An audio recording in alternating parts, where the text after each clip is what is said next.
আসসালামু আলাইকুম সম্মানিত ভিউয়ার্স, আশা করি সবাই ভালো আছেন এবং সুস্থ আছেন। আলহামদুলিল্লাহ, আজকে আমাদের নাটোরে বিগত 2 দিন পরে আজকে আলহামদুলিল্লাহ রোদ বের হয়েছে।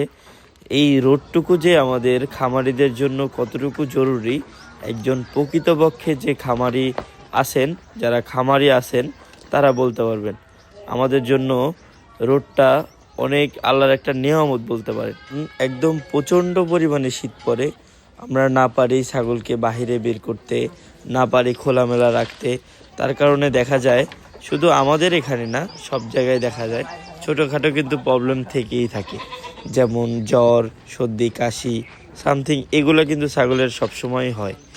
তো প্রতিটা খামারেই ছাগলের একটা নিয়ম নীতি আছে। যেমন আমাদের খামারে আমরা সকাল করে ছাগলগুলো বের করি, বাহিরে বের করে দিই। এরপরে কিন্তু আমাদের ছাগলগুলোকে পাতা বেঁধে দিই। সবসময় ছাগলের জন্য খোলামেলা আবহাওয়া এবং খোলামেলা পরিবেশ, খোলামেলা প্রাকৃতিক পরিবেশ কিন্তু ছাগল পছন্দ করে। তো আমরাও চেষ্টা করি প্রতিদিন সকালে ছাগলগুলোকে বের করে একটু হাঁটানোর জন্য, একটু ঘোরানোর জন্য। তাতে ছাগলের শরীর স্বাস্থ্য ভালো থাকে, প্লাস রোগবালাই থেকে আল্লাহর রহমতে অনেকটাই কম থাকে।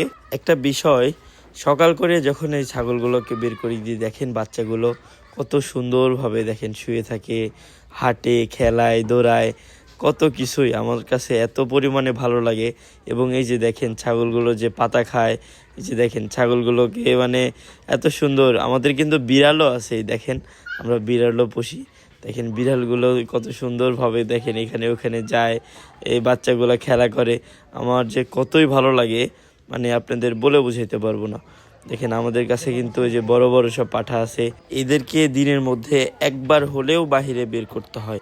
কারণ এই ধরনের বড় বড় ছাগলগুলোর শরীর স্বাস্থ্য প্রাকৃতিক পরিবেশের সাথেও কিছুটা মিশে আছে।